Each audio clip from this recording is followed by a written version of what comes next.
বচন বেদ পাঠশালা, রীতি দুয়ার দাও খুলে করো শ্রবণ, প্রভুরই এই বচন বেদ পাঠশালা। নমস্কার। শান্তিপিয়াসী মানুষ শান্তির খোঁজে কত কিনাই করছে, কিন্তু শান্তি পাচ্ছে কি? যিনি প্রকৃত শান্তি দিতে পারেন, সেই শান্তিরাজকে যদি জীবনে গ্রহণ না করা যায়, তাহলে শান্তির অন্বেষণ করা বৃথা।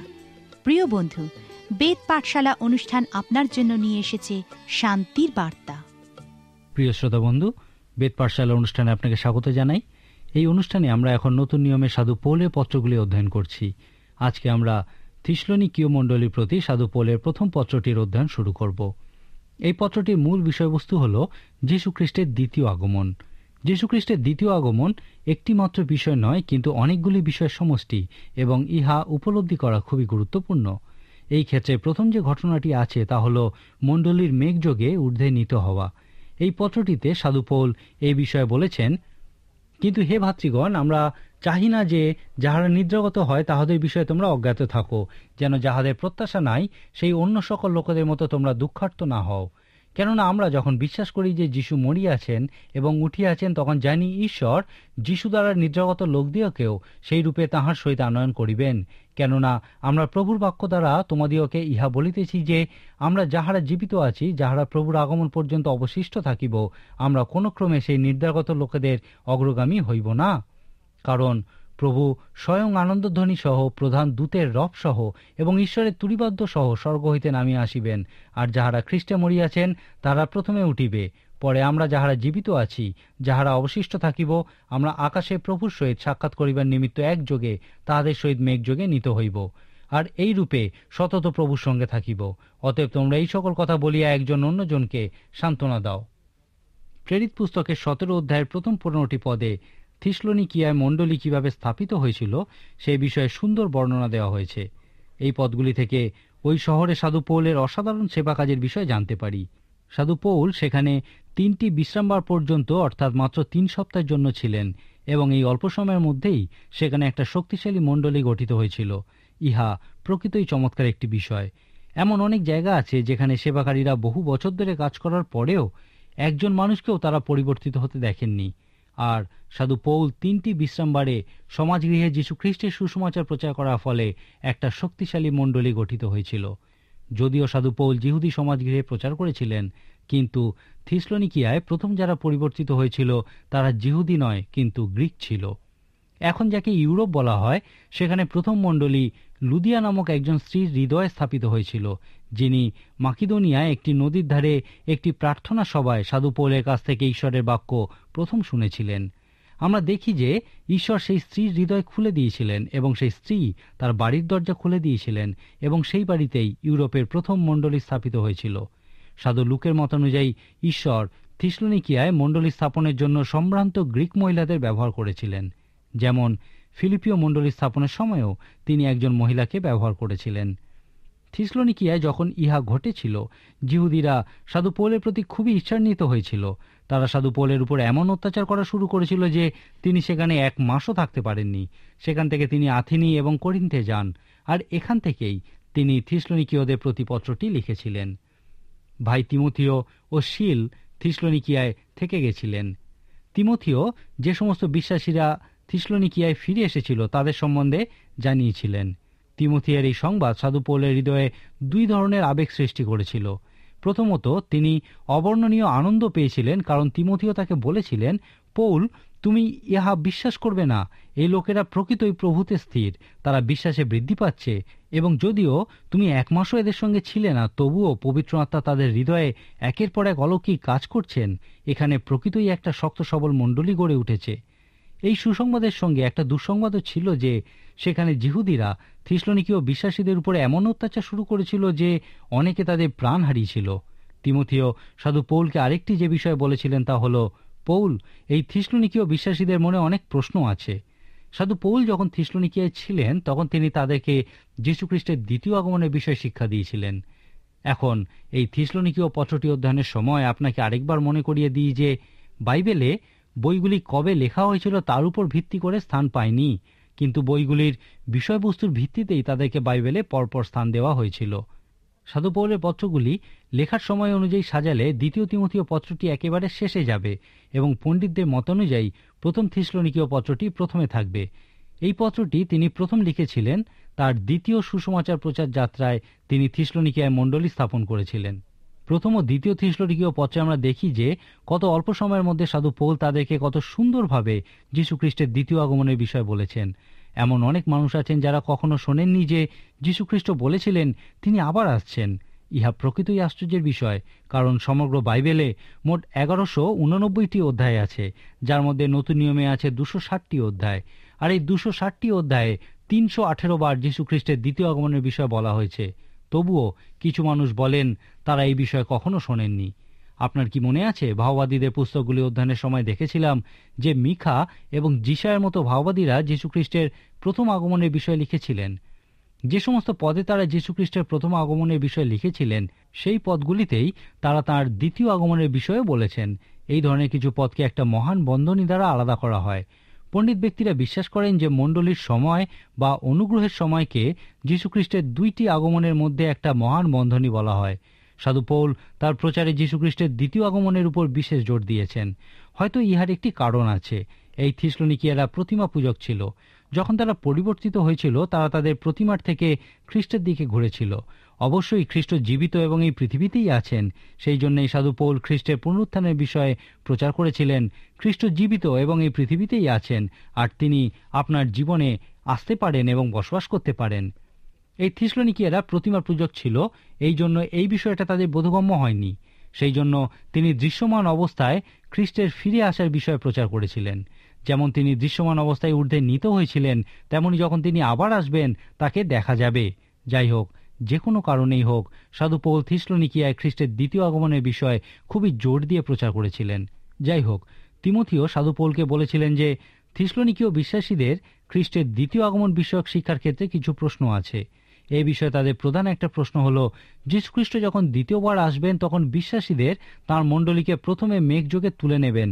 আর তাদের প্রশ্ন ছিল, তাহলে যারা এই অত্যাচারের ফলে মারা গেছে তাদের কি হবে? তারা কি এই মহান আশীর্বাদ থেকে বঞ্চিত হবে? সাধু পৌল এই থিসলনিকীয়দের খুবই ভালোবাসতেন, কারণ তিনিও তাদের সঙ্গে অত্যাচারিত হয়েছিলেন। এই পত্রটি থেকে যে অংশটি 4 অধ্যায় 13 থেকে 18 পদ পর্যন্ত আমরা পড়েছি, সেখানে খ্রিস্টের দ্বিতীয় আগমনের বিষয়ে সাধু পৌলের শিক্ষা দেখতে পাই, যা তাদের প্রতি সাধু পৌলের ভালোবাসা থেকেই সৃষ্টি হয়েছিল। প্রথমত, একজন মহান শিক্ষক রূপে সাধু পৌল চাননি যে থিসলনিকিয়ের বিশ্বাসীরা অজ্ঞ থাক। লক্ষ্য করুন, এখানে প্রায়শই সাধু পৌল বলেছেন, আমি চাই না তোমরা অজ্ঞাত থাকো। যে কোনো শিক্ষকের হৃদয়েই এই ইচ্ছা থাকা উচিত। সাধু পৌল একজন মহান শিক্ষক ছিলেন এবং তিনি চাননি এই বিশ্বাসীরা খ্রিস্টের দ্বিতীয় আগমনের বিষয়ে অজ্ঞাত থাকুক। যেহেতু সাধু পৌল একজন মহান সেবাকারী ছিলেন, তিনি চাননি থিসলনিকীয় বিশ্বাসীরা বিশ্বাস ছাড়াই থাকুক। সাধু পৌল যীশুখ্রিস্টের দ্বিতীয় আগমনের বিষয়ে বিশ্বাসের ক্ষেত্রে ঠিক করে রেখেছিলেন যে তিনি কি বলবেন। তিনি লিখেছেন, আমরা যখন বিশ্বাস করি যে যীশু মরিয়াছেন এবং উঠিয়াছেন তখন জানি। এরপর তিনি যীশুখ্রিস্টের দ্বিতীয় আগমনের বিষয়ে বলেছেন। তারপর বিস্তৃতভাবে বলার জন্যে তাদেরকে মণ্ডলীর মেঘযোগে ঊর্ধ্বে নীত হওয়ার বিষয়ে বলেছেন। সাধু পৌল একজন মহান ভাওবাদী রূপে চাননি যে থিসলনিকীয় বিশ্বাসীরা ঈশ্বরের বাক্য ছাড়া থাকুক। সেই জন্য তিনি বলেছেন, আমি তোমাদেরকে এই সমস্ত কিছুই বলছি ঈশ্বরের বাক্যের দ্বারা। ঈশ্বর আমাকে এই সমস্ত কিছু দিয়েছেন। সাধু পৌল ছাড়া অন্য কারুর কাছেই এই মেঘযোগে ঊর্ধ্বে নীত হওয়ার বিষয়ে আমরা শিক্ষা পাই না। একজন মহান পালক রূপে সাধু পৌল চাননি এই লোকেরা সান্ত্বনা ছাড়া জীবনযাপন করুক। সেই থিসলনিকীয়দের কাছে সাধু পৌলের এই সত্য শিক্ষা দেওয়ার প্রাথমিক কারণ এই প্রশ্ন ছিল, যীশু খ্রিস্ট যখন আবার আসবেন তখন যারা এই অত্যাচারের কারণে মারা গেছেন তাদের কি হবে? অতএব সাধু পৌল একটা মহান সত্য প্রকাশ করেছেন যে যীশু খ্রিস্ট আবার এই পৃথিবীতে মেঘযোগে ফিরে আসবেন, যেভাবে তিনি মেঘযোগে ঊর্ধ্বে নীত হয়েছিলেন। প্রথমেই তিনি তার মণ্ডলীকে এইভাবে তুলে নেবেন। 2 পর্যায়ে এই বিষয়টি সম্পন্ন হবে। প্রথম পর্যায়ে সেই সমস্ত বিশ্বাসীরা উঠবেন যারা খ্রিস্টের কারণে মৃত্যুবরণ করেছেন। সাধু পৌল এই বিষয়ে লিখেছেন, যাহারা খ্রিস্টে মরিয়াছে তাহারা প্রথমে উঠিবে, পরে আমরা যাহারা জীবিত আছি, যারা অবশিষ্ট থাকিব, আমরা আকাশে প্রভুর সহিত সাক্ষাৎ করিবার নিমিত্ত একসঙ্গে তাহাদের সহিত মেঘযোগে নীত হইব। সাধু পৌল 1 করিন্থীয় 15 অধ্যায়েও এই একই কথা বলেছেন। এই বিষয়টা ছোটদেরকে বোঝাবার জন্য একজন শিক্ষিকা বিষয়টা এইভাবে ব্যাখ্যা করেছিলেন। তিনি একটা কাগজের উপরে কিছু পেরেক ও কিছু দেশলাই কাঠি একসঙ্গে রেখেছিলেন। তারপর তিনি একটা চুম্বক সেই পেরেক ও দেশলাই কাঠির উপরে ধরেছিলেন এবং সেই পেরেকগুলি উপরে উঠে সেই চুম্বকে লেগে গেছিল এবং দেশলাই কাঠিগুলি পড়েছিল।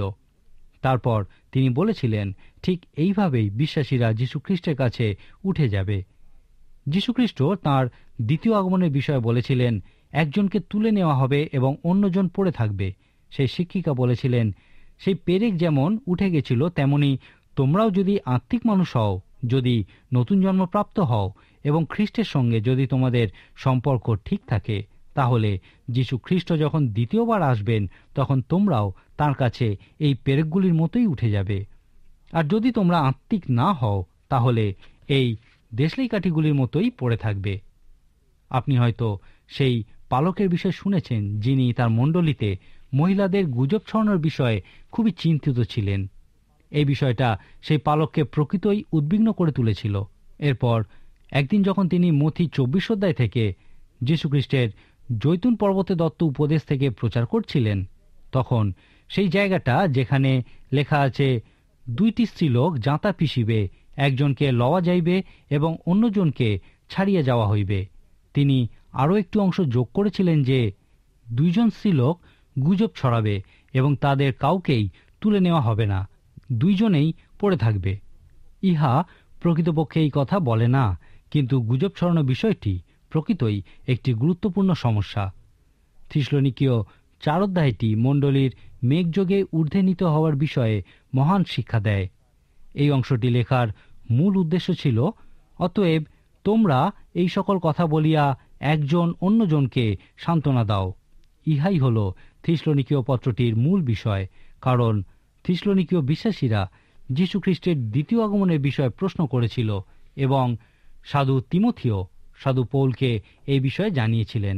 আমরা এখন থিসলনিকীয়দের প্রতি সাধু পৌলের প্রথম পত্রটি অধ্যয়ন করছি। যীশুখ্রিস্টের দ্বিতীয় আগমনই হল প্রথম ও দ্বিতীয় থিসলনিকীয় পুস্তকের মূল বিষয়। প্রথম থিসলনিকীয় প্রথম অধ্যায়টি এইভাবে শুরু হয়েছে, পৌল, শীল ও তিমথিও পিতা ঈশ্বরে ও প্রভু যীশুখ্রিস্টের স্থিত থিসলনিকীয়দের মণ্ডলীর সমীপে, অনুগ্রহ ও শান্তি তোমাদের প্রতি বর্তুক। আমরা প্রার্থনাকালে তোমাদের নাম উল্লেখ করিয়া তোমাদের সকলের নিমিত্ত সতত ঈশ্বরের ধন্যবাদ করিয়া থাকি। আমরা তোমাদের বিশ্বাসের কার্য, প্রেমের পরিশ্রম ও আমাদের প্রভু যীশু খ্রিস্ট বিষয়ক প্রত্যাশার ধৈর্য আমাদের ঈশ্বর ও পিতার সাক্ষাতে অবিরত স্মরণ করিয়া থাকি। সাধু পৌল এইরকম সুন্দরভাবে এই পত্রটি শুরু করেছেন। করিন্থীয়দের প্রতি প্রথম পত্রের 13 অধ্যায়ে সাধু পৌল জীবনের 3টি মহান বিষয়ের কথা বলেছেন যে এইগুলি হল বিশ্বাস, প্রত্যাশা, প্রেম। প্রত্যাশা খুবই গুরুত্বপূর্ণ, কারণ ইহা প্রত্যেক মানুষের হৃদয়ে সেই নিশ্চয়তা দেয় যে কিছু উত্তম কাজ তাদের জীবনে ঘটতে চলেছে এবং একদিন তারা সেই বিষয়ের অভিজ্ঞতা লাভ করবেন। প্রত্যাশা গুরুত্বপূর্ণ কারণ ইহা আমাদের এগিয়ে চলতে সাহায্য করে। কোনো একটি পত্রিকা এ বিষয়ে বলেছিল যে প্রত্যেক বছর অনেক মানুষ আত্মহত্যা করে, কারণ তারা নিশ্চিত যে তাদের জীবনে কোনো উত্তম কাজ সম্পাদিত হবে না। অন্য কথায় বলা যায়, তারা নিরাশ হয়ে পড়েছে। যাই হোক, কিছু মানুষ নিরাশ হয়ে পড়েছে, কিন্তু ইহা কি খুবই আশ্চর্যের বিষয় নয় যে বেশিরভাগ মানুষের জীবনেই একটা প্রত্যাশা আছে? এই মানুষদের মধ্যে সকলেই আত্মিক নয়। যদি আমরা তাদের সমস্যার বিষয়ে দেখি তাহলে আমরা আশ্চর্য হয়ে যাব এই ভেবে যে তারা কেন তাদের জীবনে উত্তম কিছু ঘটার প্রত্যাশা করে। প্রকৃত আশা হলো একটা অলৌকিক বিষয়। ঈশ্বর প্রত্যেক মানুষের হৃদয়েই এই আশা দিয়েছেন, আর এই আশা হারিয়ে ফেলা মানুষের পক্ষে স্বাভাবিক বিষয় নয়। সাধু পৌলের লেখা অনুযায়ী এবং ইব্রিয় 11 অধ্যায় বা বিশ্বাস বিষয়ক এই অধ্যায় অনুযায়ী জীবনের আরেকটি গুরুত্বপূর্ণ বিষয় হলো বিশ্বাস। ইব্রিয় 11 অধ্যায়ে বিশ্বাসকে এইভাবে বর্ণনা করা হয়েছে যে বিশ্বাস প্রত্যাশিত বিষয়ের নিশ্চয় জ্ঞান, অদৃশ্য বিষয়ের প্রমাণ প্রাপ্তি। আমাদের প্রত্যাশা আছে যে আমাদের জীবনে উত্তম কাজ সম্পন্ন হবে, কিন্তু এই নিশ্চয়তা শুধুমাত্র প্রত্যাশাই থাকবে যতক্ষণ না আমরা ইহা বিশ্বাস করার জন্য কোনো কারণ দেখতে পাব। সাধু পৌলের মত অনুযায়ী এই প্রমাণ ছাড়া আমাদের প্রত্যাশাকে আমরা আমাদের ইচ্ছা বলতে পারি। যাই হোক, যখন আপনি যীশু খ্রিস্টে বিশ্বাস করেন তখন আপনি আপনার প্রত্যাশার একটা ভিত্তি লাভ করেন, কারণ বিশ্বাস হলো প্রত্যাশার নিশ্চয় জ্ঞান। একজন প্রচারক ইব্রিয় 11 অধ্যায়ে 1 পত্রিকে এইভাবে ব্যাখ্যা করেছিলেন যে কোনো একজন ব্যক্তি কোনো কারণ ছাড়াই আশা করেছিল সে দুপুরে মুরগির মাংস খাবে। তারপর যখন সে বাড়ি ফিরল ও মুরগির মাংসের গন্ধ পেল, তখন সে বলেছিল, এই গন্ধই আমার প্রত্যাশাকে নিশ্চিত করেছে। ইহাই সেই অদৃশ্য বিষয়ে প্রমাণ দিয়েছে। ইহাই হল প্রত্যাশা ও বিশ্বাসের মধ্যে পার্থক্য। কোনো নিশ্চিত বিষয়ের উপস্থিতিতে বিশ্বাস করার জন্য বিশ্বাসের একটা কারণ প্রয়োজন হয়। বিশ্বাস ও প্রত্যাশা হল জীবনের দুইটি গুরুত্বপূর্ণ বিষয়, কিন্তু সাধু পৌল জীবনের সবথেকে গুরুত্বপূর্ণ বিষয় রূপে প্রেমের কথা বলেছেন। সাধু পৌল ইহা বলেছেন কারণ এই নিঃস্বার্থ প্রেম আমাদের অন্য কোনো কিছুর দিকে নয়, কিন্তু ঈশ্বরের দিকেই নিয়ে যায়। যখন আপনি এই নিঃস্বার্থ প্রেমের অভিজ্ঞতা লাভ করবেন, তখন আপনি ঈশ্বরেরই কাছে থাকবেন, কারণ ঈশ্বরই প্রেম। লক্ষ্য করুন কিভাবে সাধু পৌল জীবনের এই তিনটি গুরুত্বপূর্ণ বিষয়কে ব্যবহার করেছেন। আমরা তোমাদের বিশ্বাসের কার্য, প্রেমের পরিশ্রম ও আমাদের প্রভু যীশু খ্রিস্ট বিষয়ক প্রত্যাশার ধৈর্য আমাদের ঈশ্বর ও পিতার সাক্ষাতে অবিরত স্মরণ করিয়া থাকি। এখানে সাধু পৌল বলেছেন যে এই তিনটি বিষয় কোনো কিছু প্রমাণ করে। আপনার কাজ দেখায় যে আপনার বিশ্বাস আছে, এবং সেই জন্য ইহা বিশ্বাসের দ্বারাই উৎপন্ন কাজ। তারপর এক ধরনের পরিশ্রম আছে যা প্রেমের দ্বারা সম্পন্ন হয়, সেই ধরনের কাজ যা মানুষ পরস্পরের প্রতি সম্পন্ন করে, এবং তারপর প্রত্যাশা, ধৈর্য দেয়। একটি গুরুত্বপূর্ণ বিষয় আরেকটি গুরুত্বপূর্ণ বিষয়ের দিকে নিয়ে যায়। সাধু পৌল একটি কারণে এই পত্রটিকে এইভাবে শুরু করেছিলেন। অন্যান্য বিষয়গুলির সাথে সাধু তিমথিও নিশ্চয়ই সাধু পৌলকে বলেছিলেন যে থিসলনিকীয় বিশ্বাসীরা খ্রিস্টের দ্বিতীয় আগমন বিষয়ক তার শিক্ষা ভুল বুঝেছে। তাদের মধ্যে কেউ কেউ চিন্তা করেছিল যে যীশুখ্রিস্টের দ্বিতীয় আগমন খুবই সন্নিকট, এবং সেই জন্য তারা কাজ করা ছেড়ে দিয়ে সারা দিন রাত খ্রিস্টের আগমনের প্রতীক্ষা করত। প্রেরিত পুস্তকের প্রথম অধ্যায়ে দেখি, যীশুখ্রিস্ট যখন ঊর্ধ্বে নীত হচ্ছিলেন তখন দুইজন ব্যক্তি এসেছিলেন এবং ঘোষণা করেছিলেন যে যীশুখ্রিস্ট যেভাবে ঊর্ধ্বে নীত হচ্ছেন একইভাবে তারা তাকে আবার নেমে আসতে দেখবে। তারপর সেই স্বর্গদূতেরা সেই শিষ্যদেরকে বলেছিলেন, যাদেরকে সেই মহান আজ্ঞা দেওয়া হয়েছিল, তোমরা আকাশের দিকে তাকিয়ে দাঁড়িয়ে আছো কেন? তোমাদেরকে যে কাজ দেওয়া হয়েছে তা সম্পূর্ণ করো। যীশুখ্রিস্টের দ্বিতীয় আগমনের বিষয়ে আমরা দুইটি চূড়ান্ত বিষয় দেখতে পাই। শয়তান আমাদেরকে যে কোনো একটির দিকে অবশ্যই ঠেলতে চেষ্টা করে। একটি বিষয় হলো যে আপনি যীশুখ্রিস্টের দ্বিতীয় আগমনের বিষয়ে কিছুই জানেন না, অথবা যদি আপনি এই বিষয়ে কিছু জেনেও থাকেন তাহলে আপনি এই বিষয়ে কিছু চিন্তাও করেন না।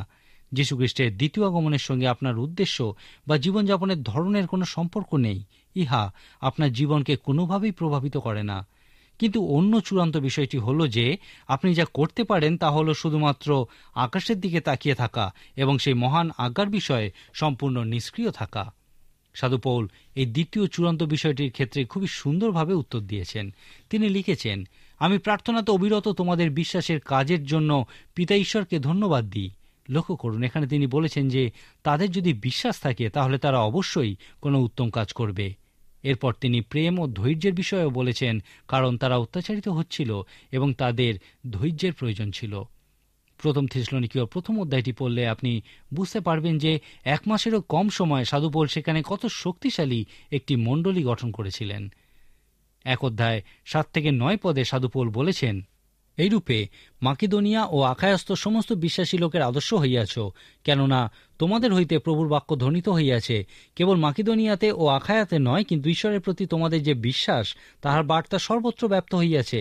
এই জন্য আমাদের কিছু বলিবার প্রয়োজন নাই, কারণ তাহারা আপনারা আমাদের বিষয়ে এই বার্তা প্রচার করিয়া থাকে যে তোমাদের নিকটে আমরা কিরূপে উপস্থিত হইয়াছিলাম, আর তোমরা কিরূপে প্রতিমাগণ হইতে ঈশ্বরের দিকে ফিরিয়া আসিয়াছ, যেন জীবন্ত সত্য ঈশ্বরের সেবা করিতে পারো। আমার মনে হয় ইহা একটি সুন্দর অলৌকিক বিষয় যে 1 মাসেরও কম সময়ে এই রকম একটি শক্ত সবল ফলোৎপাদনকারী মণ্ডলী প্রতিষ্ঠিত হয়েছিল। ইহা দেখায় যে সাধু পৌলের সেবা কাজে নিশ্চয়ই পবিত্র আত্মার দিব্য মাধুর্য ছিল। লক্ষ্য করুন, এই প্রথম অধ্যায়টি যীশুখ্রিস্টের আগমনের বিষয়টি উল্লেখ করার মধ্যে দিয়ে শেষ হয়েছে। তারপর লক্ষ্য করুন, এই পত্রের প্রত্যেকটি অধ্যায়ই এই একইভাবে শেষ হয়েছে। প্রথম অধ্যায় শেষে সাধু পৌল বলেছেন, যাহাকে তিনি মৃতগণের মধ্য হইতে উঠাইয়াছেন, যিনি আগামী ক্রোধ হইতে আমাদের উদ্ধারকর্তা, যেন স্বর্গ হইতে তাহার সেই পুত্রের অর্থাৎ যিশুর অপেক্ষা করিতে পারো। জেগে থাকা এবং অপেক্ষা করার মধ্যে একটা পার্থক্য আছে। জৈতুন পর্বতে দত্ত উপদেশ এবং আরও কতকগুলি উপমায় যীশুখ্রিস্ট বলেছিলেন, জেগে থাকো, কারণ তোমরা জানো না আমি আবার কখন ফিরে আসব। সাধু পৌল যীশুখ্রিস্টের দ্বিতীয় আগমনের বিষয়ে অপেক্ষা করো কথাটি ব্যবহার করেছেন। এই পত্রের প্রত্যেকটা অধ্যায় শেষে সাধু পৌল যীশুখ্রিস্টের দ্বিতীয় আগমনের জন্য আগ্রহের সঙ্গে অপেক্ষা করার বিষয়ে উল্লেখ করেছেন। এই পত্রের 2 অধ্যায়ে আমরা সাধু পৌলের একটা চমৎকার বিবরণ দেখতে পাই। এই 2 অধ্যায়ে প্রথম 20টি পদে আপনি সাধু পৌলের সাহসী সেবাকারী রূপে বর্ণনা দেখতে পাবেন। এই অধ্যায়ে ঈশ্বর এবং ঈশ্বরের বাক্যের প্রতি সাধু পৌলের সাহস, স্পষ্টতা, নিষ্ঠা, সরলতা এবং বিশ্বস্ততার বিষয়ে লক্ষ্য করুন। এখানে লক্ষ্য করুন, সাধু পৌল মানুষকে নয় কিন্তু ঈশ্বরকেই খুশি করার চেষ্টা করতেন। তিনি তাদের সঙ্গে মায়ের মতো কোমল আবার পিতার মতো কর্তৃত্বের সঙ্গে কথা বলতেন। তিনি বলেছেন যে তার জীবনযাপনের উদ্দেশ্যই হলো যেন তারা আত্মিক বৃদ্ধি লাভ করে। 3 অধ্যায়ে আপনি এই পত্রটি কিভাবে লেখা হয়েছিল তার বর্ণনা দেখতে পাবেন। মাঝে মাঝে সাধু পৌলের পত্রগুলি পড়ার সময় এইগুলি কিভাবে এবং কেন লেখা হয়েছিল সেই বিষয়ে অবাক হয়ে চিন্তা করি। পণ্ডিত ব্যক্তিরা এই প্রশ্নের উত্তর দিয়ে থাকেন, কিন্তু মাঝে মাঝে তা বিরোধ সৃষ্টি করে, কারণ পণ্ডিত ব্যক্তিরা একমত হন না। যাই হোক, মাঝে মাঝে এই প্রশ্নের উত্তর পত্রগুলির মূল বিষয়ের মধ্যে দেখতে পাওয়া যায়। প্রথম থিসলনিকীয় 3 অধ্যায়ে আপনি এই বিষয়ে একটা উদাহরণ দেখতে পাবেন। সাধু পৌল লিখেছেন, এজন্য আমিও আর ধৈর্য ধরিতে না পারাতে তোমাদের বিশ্বাসের তত্ত্ব জানিবার নিমিত্ত উহাকে পাঠাইয়াছিলাম, ভাবিয়াছিলাম পাছে পরীক্ষক কোন প্রকারে তোমাদের পরীক্ষা করিয়াছে বলিয়া আমাদের পরিশ্রম বৃথা হইয়া পড়ে। কিন্তু এখন তিমথিও তোমাদের নিকট হইতে আমাদের কাছে আসিয়া তোমাদের বিশ্বাস ও প্রেমের শুভ সংবাদ আমাদিওকে দিয়াছেন এবং বলিয়াছেন, তোমরা সর্বদা স্নেহভাবে আমাদিওকে স্মরণ করিতেছ, যেমন আমরাও তোমাদিওকে দেখিতে চাই তেমনি আমাদিওকে দেখিতে আকাঙ্ক্ষা করিতেছ। এই জন্য হে ভাতৃগণ, তোমাদের বিষয়ে আমরা সমস্ত সংকটের ও ক্লেশের মধ্যে তোমাদের বিশ্বাস দ্বারা আশ্বাস পাইলাম, কেননা যদি তোমরা প্রভুতে স্থির থাকো তবে এখন আমরা বাঁচি। ইহা প্রকৃতই সুন্দর। ইহা দেখায় যে এই পত্রটি কিভাবে এবং কেন লেখা হয়েছিল, এবং একই সঙ্গে ইহা সাধু পৌলের মহান সেবাকারীর হৃদয়ের বিষয়ে একটা ধারণাও দেয়।